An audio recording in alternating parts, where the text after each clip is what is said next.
Ассалаумалейкум, құрметті миллионерлер, қалдарыңыз қалай? Сіздермен бірге мен Зейқұнбет. YouTube арнама видео шықпағалы бір апта шамасында болған екен. Қолым тимейді, отбасылық жағдайға байланысты деген секілді. Бүгін сіздердің алдарыңызға видео түсіріп отырмын. Әрине, видео шығармай тұрып, мен сіздерге қателеспесем кеше бір опрос жасаған болатынмын, қандай тақырыпқа видео түсірем деген.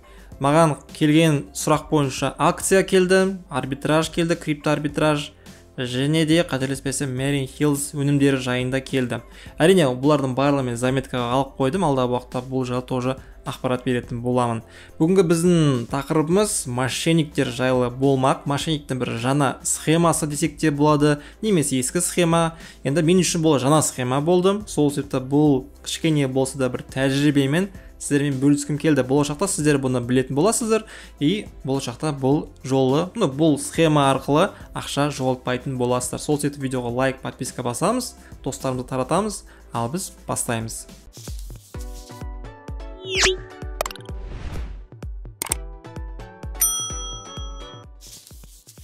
В общем, достар, схема қалай болды? Маған досым хабарласты. Абзал, осындай маған адамдар хабарласты, бір группаға қосты, WhatsApp группа. Сол жақта олар тапсырма береді екен. Қарапайым тапсырма: Инстаграмға лайк, подписка, комментарий жазып, скриншот жасап, чатқа жіберу. Сол тапсырманы орындаған кезде солар 300 теңге береді екен.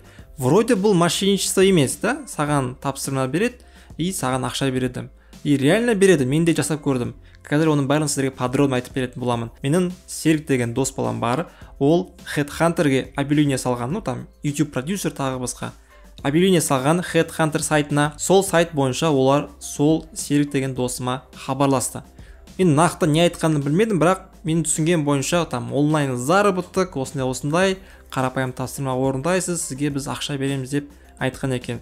Досым келісті, себебі бұл жақта ешқандай басында ақша салу жайлы ақпарат мүлдем жоқ болды. Себебі просто олар тапсырма береді, соны тапсырманы орындайсың, саған әр тапсырмаға 300 теңге береді. Досым чатқа қосылды, алғашқы бірнеше тапсырмасын алды. Тапсырма орындаған кезде тапсырма орындайсың, и потом барып сразу скриншот жібересің, потом барып оларға жазасың: мен тапсырма орындадым деп. Саған олар сразу сенің Каспи Голдына бірден 300 теңге аударады.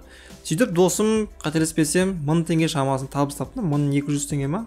1100 теңге шамасына табыс тапты. Потом бар досым мені шақырды. Мені олар тоже чатқа қосты, WhatsApp чатқа. Мен де кірдім. Әрине, менде күмән болды, бұндай бесплатный сервис, скорее всего, бірнәркесі подводный камень болу керек деген секілді ой менде жүрді әрқашан. Сосын бар тапсырмасын орындап бастадық. Ладно, көрейік дедік. Тапсырма берді, орындадым, мен де бір табыс таптым. Сөйтіп бір күнде мен бір 900 теңге табыс таптым. 900 теңге табыс таптым. Бірінші күн тапсырма берді, пока еш нәрсе айтқан жоқ олар, барлығы нормально. Мен ойлап күттім енді. Келесі күн өтті.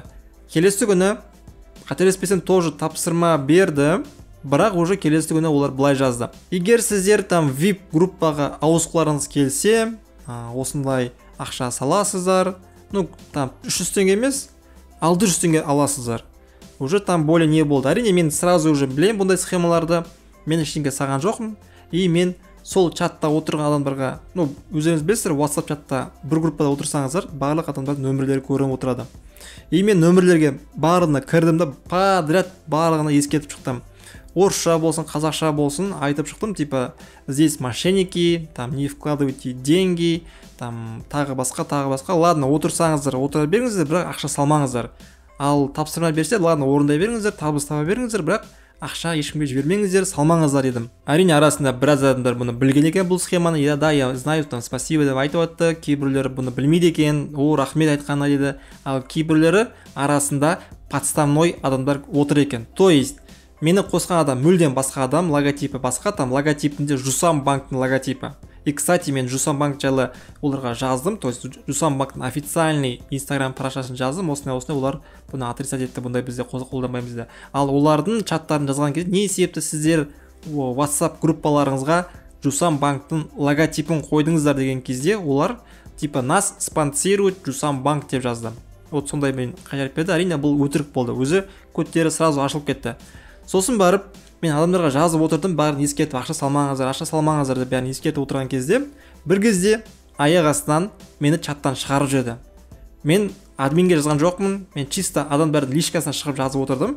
Және де өздеріңіз білесіздер, админ кім екені көрініп тұрады, там админ жазылып тұрады. Мен именно админге жазған жоқпын, ал басқа адамдарға барлығын жазып отырдым. Сол кезде арасында оларда подставной адамдар отыр екен. То есть примерно чатта қателеспесем бір 40 шақты адам болды. Сол 40 шақты адамның бір 10 шақтысы подставной адамдар. Себебі арасында олар өтірік скриншоттар жіберіп, өтіріктен табыс таптым я деп отырды. Арасында әрине реальный адамдарға ақша беріп отты, бірақ арасында подставной адамдар өте көп болды. Сол себепті сондаймен айналысып отты. Потом барып сол жағы мені шығарып жіберді. Әрине мен чаттан шығарып жібергеннен кейін мен ары қарай не болғанын білмедім, бірақ дос бала шығарған жоқ. Дос бала тыныш отырды, ол ештеңе ешкімге айтқан жоқ. И дос баланың атынан көрдік. В общем, мен бірінші күні тіркелдім, дос балам бірінші күні тіркелді, тапсырма алдық та нормально. Келесі күн болды, тапсырма берді, потом барып жартылай не болған кезде уже VIP туралы айта бастады. VIP туралы айтты, потом барып мені шығарып жіберді. Мен сол кезде адамдарға ескеріп айтқан кезде мені шығарып жіберді. Дос балам тыныш отырды. Потом барып үшінші күн өтті. Үшінші күні тоже там бірнеше тапсырма берді, там 2-3 тапсырма берді.